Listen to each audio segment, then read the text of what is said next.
My parents called me at 30 asking to borrow $15,000 for the third time this year. When I said no, my dad snapped and said, "We'd have money saved if you were never born and we didn't have to raise you." So I hung up, blocked their numbers, and now my siblings say I'm heartless because mom and dad might lose their house. I thought I knew what true betrayal felt like, but nothing prepared me for the moment I saw my own signature, meticulously forged, on a $12,000 loan application. That piece of paper didn't just break my trust, it declared war. My hands trembled, the mundane hum of my apartment suddenly deafening. In that instant, every illusion I had about my family shattered. When I was a kid, I saw my parents as superheroes. You know that feeling when you're little, looking up at people who seemed to control everything, who made dinner magically appear and fixed every scraped knee with a kiss? That was my mom and dad. But now, at 30, I've finally accepted that the people who raised me have slowly transformed into strangers. Strangers who are emotionally manipulative, financially irresponsible, and in my dad's case, capable of saying something I'll never forget. I'm Liam. I'm 30 now, living in a modest apartment in Denver with my dog, Cooper, some half-dead plants I'm honestly trying to revive, and a solid job in data analysis. It pays the bills, funds my quiet hobbies, and gives me a peace I never had growing up. I'm not rich, but I'm stable. And to my parents, that apparently makes me an ATM with a guilt button. It started earlier this year. January. "Liam, we just need a little help to get through this month." My mom's voice was soft, sweet, like it always is right before she asks for something. They needed $5,000 to catch up on their mortgage, cover bills, get back on track. I didn't ask much, I just sent it. I told myself it was fine. I could afford it, and they raised me, right? This was me giving back. Then came the second call, in April. This time, it was my dad. Less sweet, more direct. "Look, I'll be honest with you, Liam.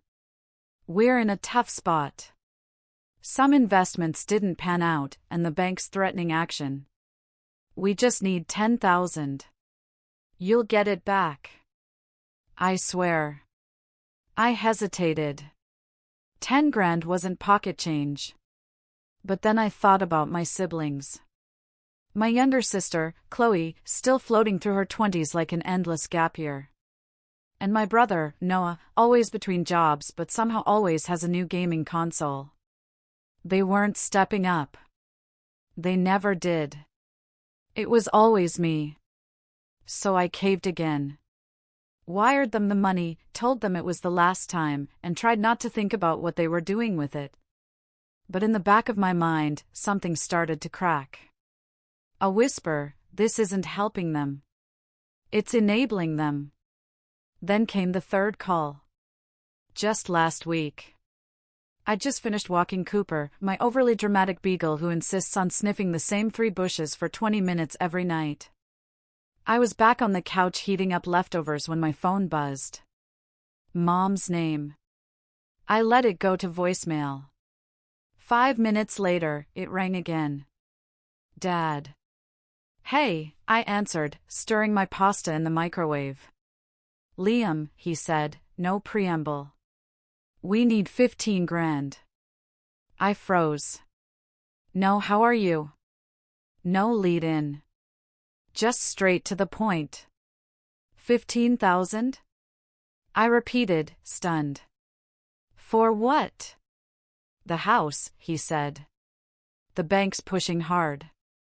We're trying to refinance, but we're short, and your mother's been stressing herself sick over this. We figured, look, you helped us before. You can help us now. Just this one last time." That phrase. Just this one last time. It made my stomach twist because I knew it wasn't. It never was.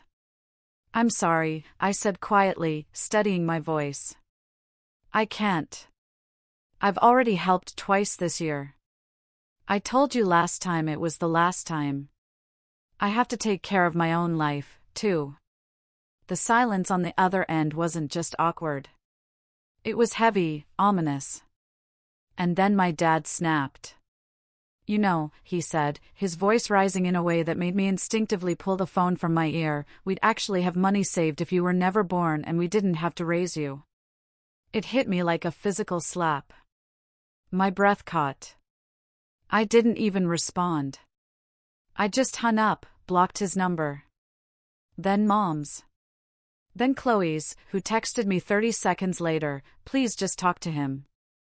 Then Noah's, who added, you're being selfish, man. Now they're calling me heartless. Saying Mom and Dad might lose their house. That I'm the reason. But here's the thing. This isn't just about money. This is about years of being the responsible one. The one who always handled things, kept quiet, didn't make waves. It's about being the oldest and carrying everyone's burdens without question. It's about how I was treated growing up. Not just differently, but like I owed them something for being born. Like my life was a bill they never stopped paying, and now it was time for me to reimburse them with interest. Maybe I would have kept helping. Maybe I would have found a way to justify one more check. But when he said that, when he said they'd be better off if I'd never existed, something inside me snapped, too. Not in anger, but in chilling clarity. It wasn't the first time he'd said something cruel, just the first time I finally believed he meant it. And that's where everything started to change. I haven't told anyone else yet. Not my best friend, not even Dr. Evans. I'm still processing, still trying to figure out what comes next. But something tells me this time I'm not going to let it slide. Not again. Because I'm done being the fallback plan. I'm done being their emotional crutch and financial safety net. And if my siblings think I'm heartless for walking away, they haven't seen anything yet. I didn't sleep that night. I lay there staring at the ceiling, Cooper snoring beside me, my mind racing through 1,000 unwanted memories. My dad's words echoed on loop, we'd actually have money saved if you were never born. It didn't matter how I twisted them in my head, tried to file them away as an emotional outburst, or tell myself he didn't mean it, because he did. You can't say something like that unless you've thought it before. And something told me that wasn't the first time the thought crossed his mind. Just the first time he said it out loud. The next morning, I didn't reach out. I didn't unblock anyone. I went to work. Answered emails. Took my lunch break and watched dumb videos to drown out the noise in my head. When I came home, there were 5 voicemails.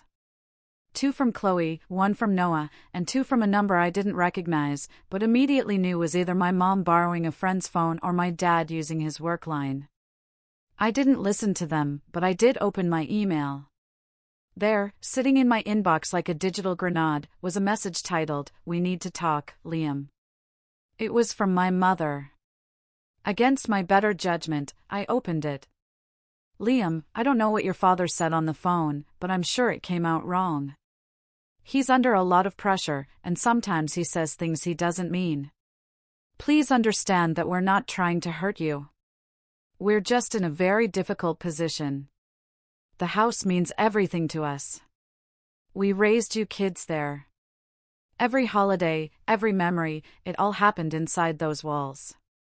We don't want to lose it. But if we don't get the funds by the end of the month, we might. Your siblings have their own struggles right now. You're the only one who's stable enough to help. And frankly, we don't know what else to do.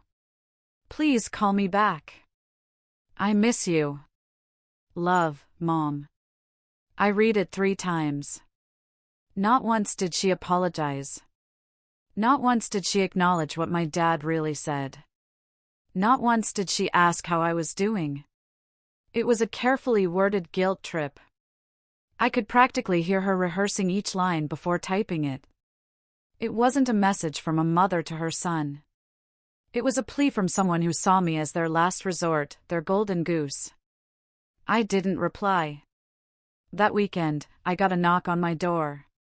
At first, I thought it was my neighbor. He sometimes swings by when Amazon accidentally drops his packages at my place. But through the peephole, my stomach dropped. It was Chloe. bundled in a long camel coat, her hair piled into a messy bun, holding her phone and a coffee, like she'd just stopped by casually. Like this wasn't incredibly intrusive. I didn't open the door right away. I just stood there, debating. Then she knocked again. "Liam, I know you're home. Your car is outside." I sighed and opened the door a crack. "What do you want?" She blinked, taken aback by how flat my voice was. "Can I come in?" "No. Seriously. You showed up uninvited. I'm asking you seriously." She gave an annoyed huff and crossed her arms. "Okay, fine. I'll say it from here. Mom's been crying for 3 days. Dad's barely eating. You can't just ghost the whole family because of one phone call." I clenched my jaw. "You don't know what he said." "I don't care what he said," she snapped. "He was upset." "You're not being fair." I just stared at her. I couldn't even form words at first. "You don't care what he said?" I repeated slowly. "Chloe, he told me they'd be better off if I was never born." She didn't respond. She looked away, eyes shifting to the cracks in the pavement. "Yeah," I said bitterly. "That shut you up." "He didn't mean it," she muttered finally. "He just lashed out." "Look, I get it. Okay, they messed up, but you know Dad, he doesn't apologize, but that doesn't mean he doesn't regret it." I almost laughed. "He doesn't apologize? Why is that an excuse?" "It's just who he is," she said with a shrug, as if that explained everything. As if all these years of verbal jabs and manipulations could be filed away under just his personality. "No, Chloe, it's not just who he is, it's who he chose to be." She looked at me again, this time with something colder in her eyes. "You think you're better than us because you have a job and a savings account." I was stunned. "What?" "That's what this is really about, isn't it?" she said, stepping forward. "You've always been the favorite in the eyes of outsiders. The one who got out. The one who made it. But you're just as selfish as the rest of us. You just hide it better." I stared at her, feeling something shift inside me. I had taken care of her when we were kids. Covered for her when she snuck out, helped her with college applications she never submitted. Gave her rent money twice when she moved out and burned bridges with 2 different landlords. And now here she was, on my doorstep, calling me selfish. "Go home, Chloe," I said quietly. "This conversation is over." She didn't move. "I mean it," I said. "You crossed the line. All of you did. And I'm done pretending this family isn't broken." Her face tightened. "You'll regret this." "Maybe," I said, and shut the door. That was the first time I truly felt the break. Not a crack, a full sever. And then came Noah. He showed up 3 days later. I don't know how they coordinated it, but the knock on my door felt like déjà vu. This time, I didn't answer. I stayed on the couch and waited for him to go away. He didn't. He waited outside for nearly 15 minutes, then slid a note under my door. It said, "You can't turn your back on blood. They won't say it, but they need you. We need you." There it was again. We. As if this was some shared burden. As if they'd ever lifted a finger to help me when I needed it. Noah had always been the charming one. The peacemaker. The one who laughed off every problem until someone else dealt with it. And now he was trying to pull me back in with poetic little notes and emotional blackmail. But the worst part, the real twist of the knife, didn't come from any of them. It came from the letter I got in the mail 5 days later. It was addressed to me in my mother's handwriting. Inside was a printout of a loan application, a joint loan with my name on it, and a forged signature. At first, I didn't even understand what I was looking at. Then I saw the amount, $12,000, and the lender, a local credit union I'd used years ago for a car loan. My chest went tight. My hands started to shake. I called the bank immediately. After verifying my identity, they confirmed it was already being processed. The funds hadn't been dispersed yet, but the application had been submitted. My own parents had forged my signature. I don't know what scared me more, that they had the audacity to do it, or that they'd clearly planned it. I hung up the phone, heart pounding, rage boiling, and sat in silence for a long time. And in that silence, something in me hardened. This wasn't just about a toxic family anymore. This wasn't about guilt or obligation or even forgiveness. This was war, and I was done playing nice. I didn't cry when I saw the loan documents. I didn't scream or call them or throw anything against the wall like you'd see in a movie.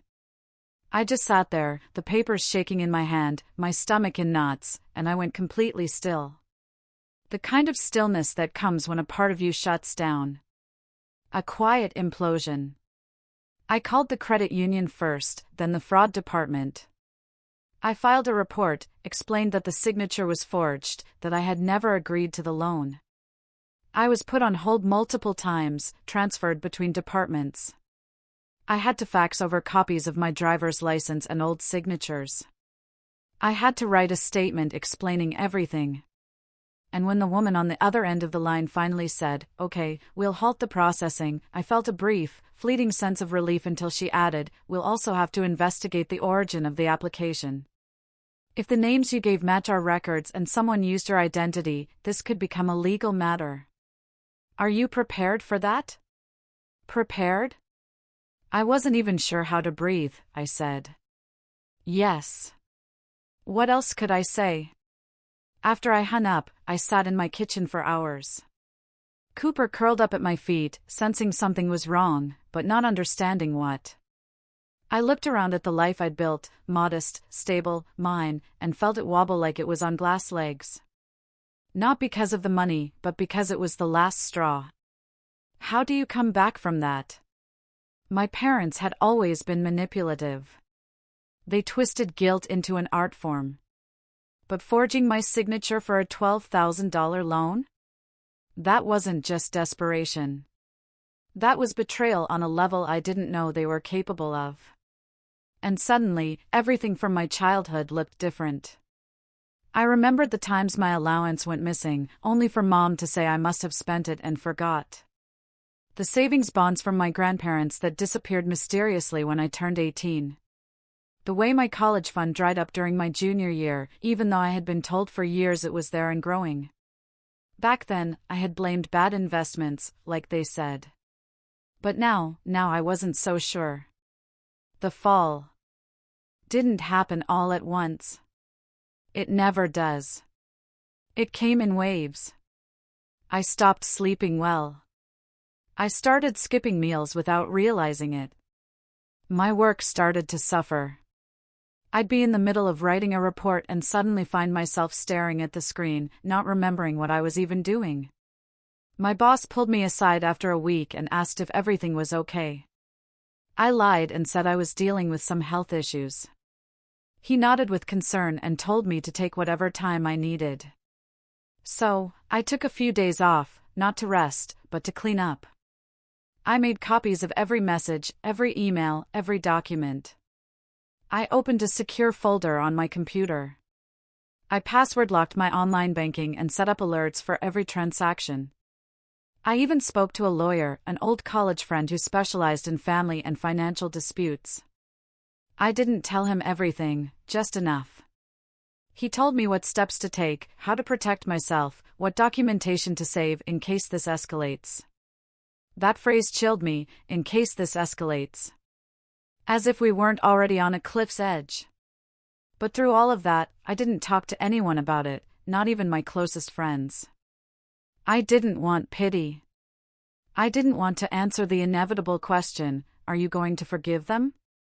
Because I didn't know. All I knew was I felt hollow, like someone had scooped out everything good in me and left a shell behind. The lowest point came the night after I got an email from the credit union's fraud team. They confirmed the IP address on the loan application had come from my parents' neighborhood. That was it.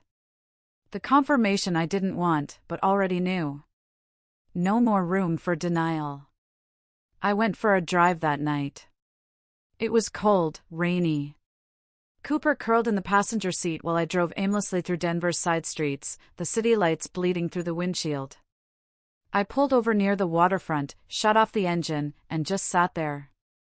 I thought about calling them, just once, maybe to scream, maybe to cry, maybe to ask them why, but the phone stayed in my pocket because I already knew what they'd say. They'd deny it. Or worse, they'd say it was my fault for not helping them when they asked nicely. That night, I realized something. I wasn't grieving just the betrayal. I was grieving the illusion of who I thought they were. I wasn't their son. Not really. I was their safety net, their retirement plan, their bailout fund. And the second I said no, they cashed out anyway. That's when the rise began. It didn't start with some grand epiphany. No Rocky-style training montage. Just a quiet morning where I woke up, made coffee, and decided to take my life back. The first thing I did was call HR at work. I told them I needed a referral for mental health support. They gave me a list of therapists, and by the end of the week, I had my first session booked. Her name was Dr. Evans, mid-40s, kind eyes, no-nonsense attitude. I told her everything, slowly, carefully. She listened. She didn't rush to tell me it would all be okay. She just let me be, which was exactly what I needed. In our third session, I asked her, "Is it normal to feel like your whole childhood was a lie?" She nodded and said, "It's normal to feel that way when the people who raised you turn out to be something else. But that doesn't make you a lie. It just means you survived." Survived. That word hit me hard. I wasn't broken. I was a survivor. And survivors rebuild. I started journaling. Not every day, but often enough to get the thoughts out of my head and onto paper. I went back to work with new focus, slowly regaining my rhythm. My boss noticed. He gave me a quiet thumbs up in a meeting that made me smile more than it should have. I took up running again, something I hadn't done since college. It wasn't glamorous, just laps around a nearby park with Cooper in tow, but it felt good to move, to sweat, to let my body remind me I was still here.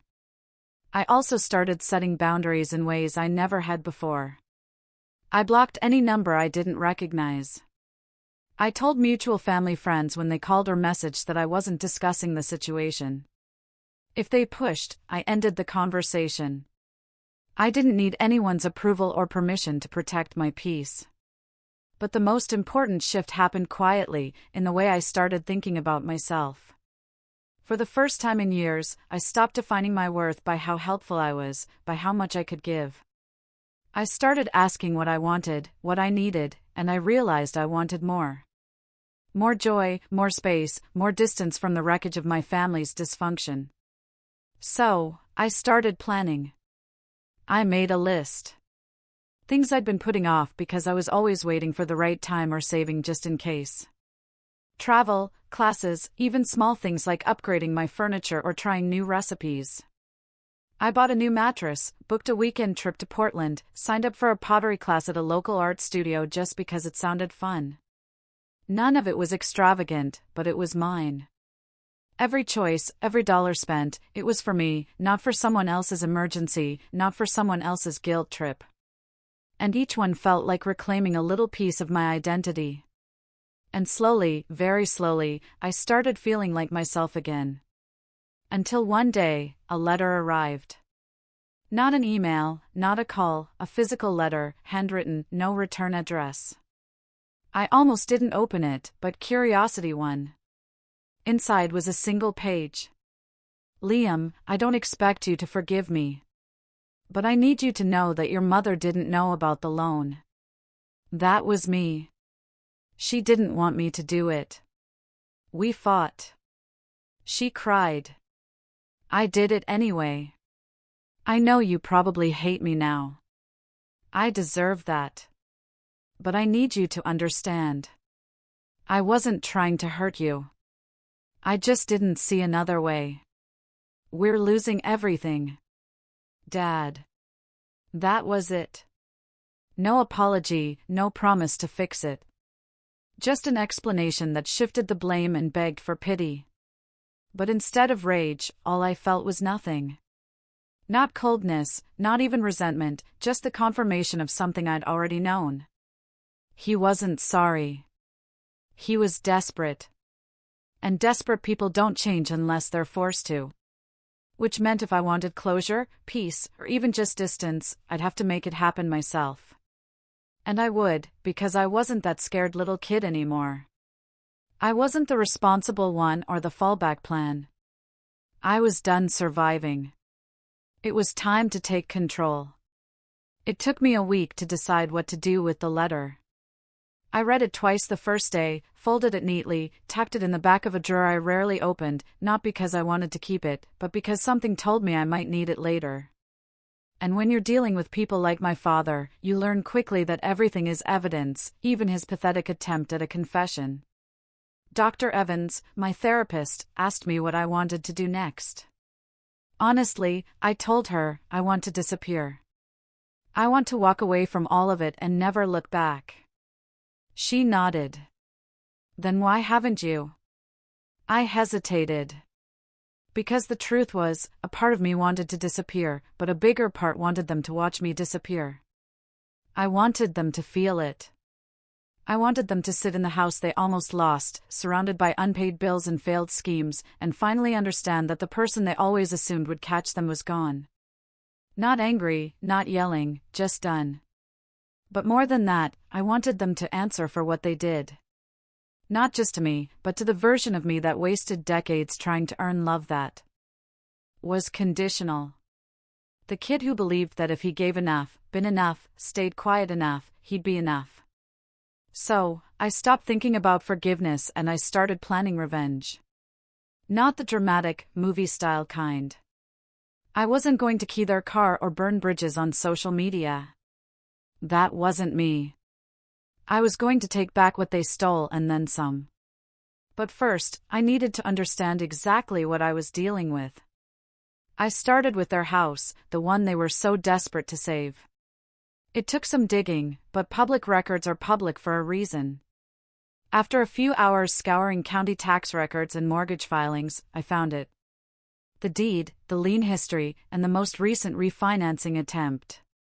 What I saw made me sit back in my chair and whistle low. They weren't just in trouble, they were drowning. The house had been refinanced 3 times in the last 5 years. The original mortgage had ballooned with bad interest rates, and based on the latest filing, they were behind by at least $30,000. The bank hadn't foreclosed yet, but the pre-foreclosure notice had already gone out. In short, they were out of options. Unless, of course, they had someone like me, someone with good credit, someone with stable income and no debt, someone they tried to use. I kept reading. A name kept popping up on the paperwork, Mark Jensen. He wasn't a family friend or neighbor. He was a private loan officer affiliated with a smaller regional lender known for giving risky loans to desperate borrowers. I looked him up, sleazy as they come. Reviews were full of horror stories, jacked up fees, balloon payments, threats of legal action over missed payments. And my parents had gone to him. That told me everything. They were running out of people to manipulate. I filed that away. Next, I dug through my own records, bank statements, transfers, old texts, even screenshots of Venmo receipts from years ago when I'd sent them a little something to help. I added it up. Over $67,000. That's how much I had given them over the last decade. Some of it small, some of it huge, all of it unreturned. I stared at that number for a long time. Then I pulled out my phone and called someone I hadn't spoken to in years. Her name was Sarah. She was my mom's cousin. We hadn't been close growing up, but I remembered her being one of the few adults who saw things. She was blunt, smart, and always had this way of calling out family nonsense without flinching. "Liam," she said when she answered, "Wow, I haven't heard from you in what, 10 years?" 8, I said. "But yeah, a while. What's going on?" "I need some context," I said. "About my parents? About the family?" There was a pause. "Is this about the loan they tried to take out in your name?" My stomach dropped. "How did you know?" She laughed, but there was no humor in it. "Because they tried the same thing with me last year. Didn't get far." I shut it down fast, "But they're scrambling, Liam. They've burned a lot of bridges." I exhaled slowly. "Why didn't you tell me?" "Because I figured you were still playing the role of good son. Didn't think you'd believe me." I sat with that. She wasn't wrong. Sarah and I talked for over an hour. She filled in gaps I hadn't even known existed. Turns out my parents had borrowed money from several relatives over the years. Small loans, big loans, everything in between. My mom had even told one cousin that Liam's doing great. He promised to pay it all back once he gets promoted. They were using me as collateral for other lies. I asked Sarah if she still had any of the messages or paperwork. She said yes. I asked her if she'd be willing to share it. She didn't hesitate. That was step 1. Step 2 was contacting the credit union again, this time to press fraud charges, not just cancel the loan. I wasn't playing nice anymore. The rep explained that since the application had been stopped before the funds were released, it fell into a gray area. But if I pursued it formally, they'd be required to investigate, and it could become a legal matter for the person who submitted the form. "Do you want to proceed?" she asked. "Yes," I said. "I want a full investigation." And just like that, I stopped being their son and became their liability. Step 3 was protecting myself. I froze my credit with all 3 bureaus. Set fraud alerts, updated my legal will to exclude them completely. I even added a line stating that any claim of dependency or financial ties to them was false and should be considered attempted fraud. Dr. Evans said I was finally establishing boundaries, but it felt like more than that. It felt like justice. Then came an opportunity one hadn't expected. My job had recently partnered with a local financial literacy nonprofit to offer mentorships for young adults trying to escape cycles of generational debt. They were looking for volunteers, people with experience navigating family financial abuse. I signed up. It was weird at first, talking to strangers about money, about shame, about boundaries. But every time I told a piece of my story, I felt lighter, stronger.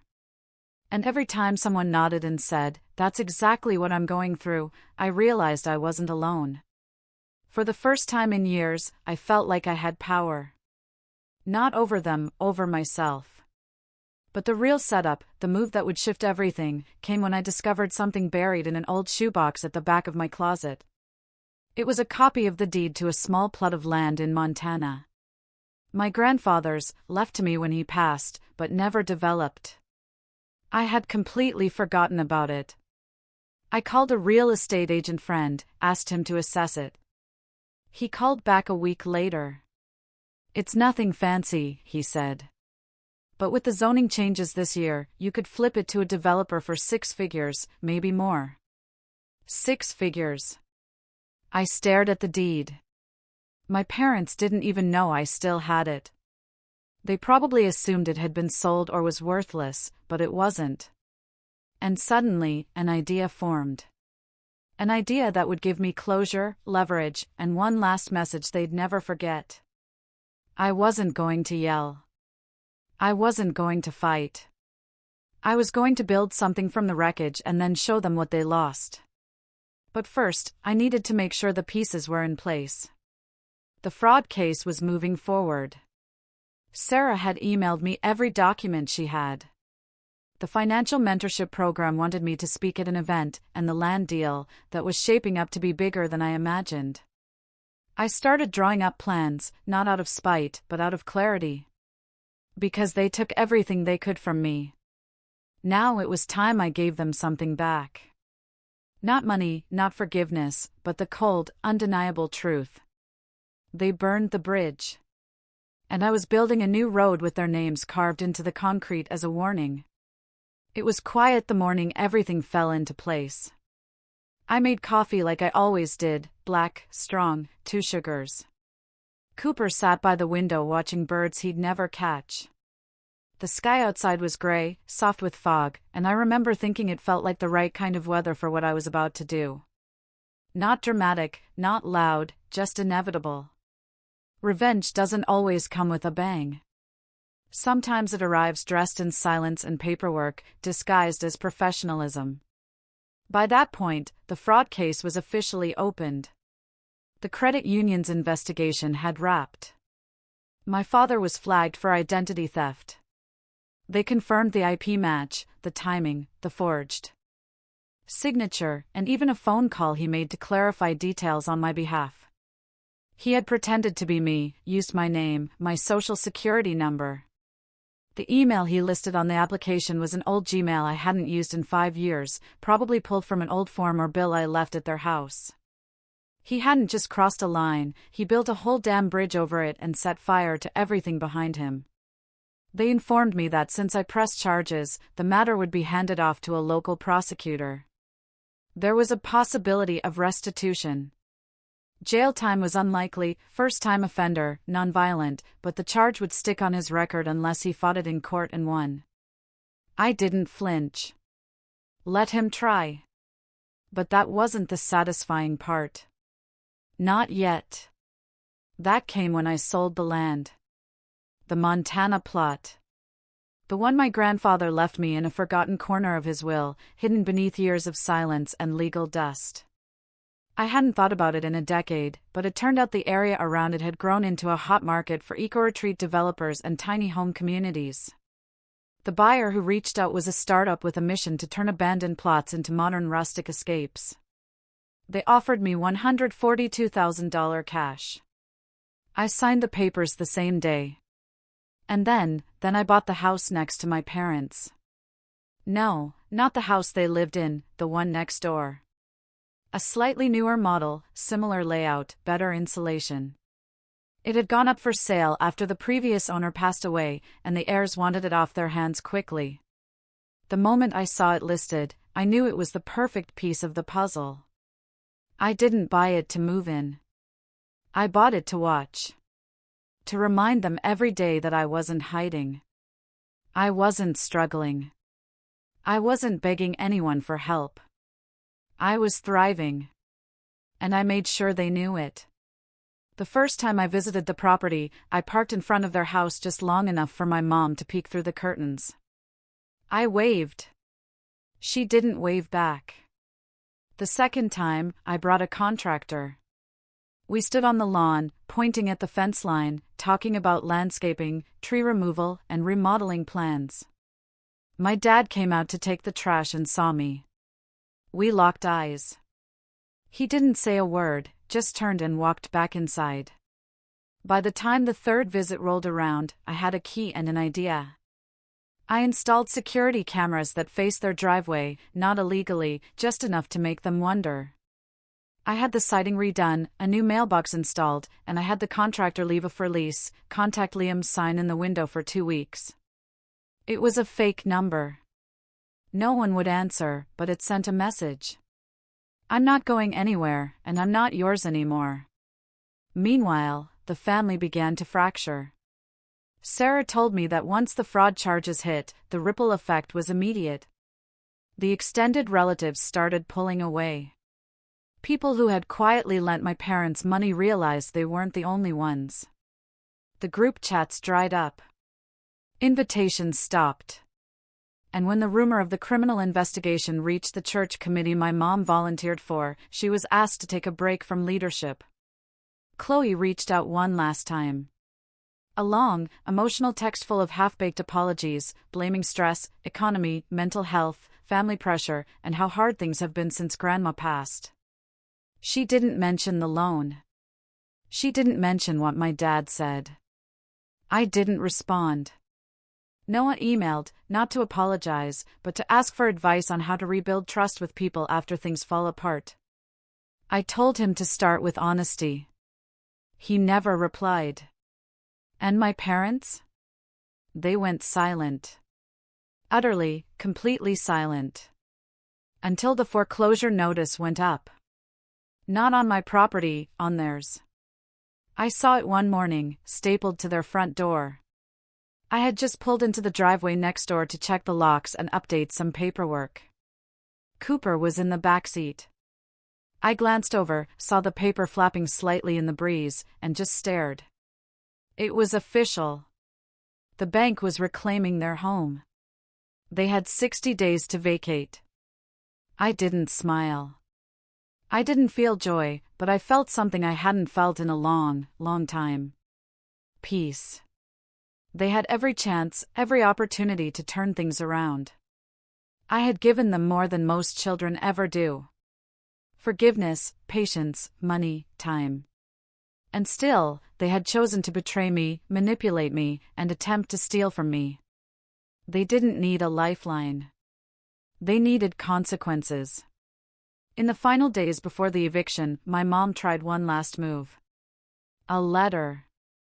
No envelope, just folded, taped to my front door at the house next door. I knew her handwriting. It was brief. No greeting, no salutation, just this: I hope it was worth it. You were supposed to be our son, not our enemy. That was the last time I heard from either of them. The house sold at auction 3 months later. A young couple bought it and started renovating. I introduced myself as the neighbor. I even helped them haul debris once, just to be kind, and eventually the whispers stopped. The texts stopped. The guilt stopped. I didn't need to explain myself because the people who mattered never would have treated me like that to begin with. And the people who did? They don't matter anymore. Dr. Evans asked me recently if I ever miss them. Sometimes, I said. Then I paused. But it's not them I miss. It's the version of them I used to hope existed. The version I made up in my head. She smiled. That version wasn't real, she said. And she was right.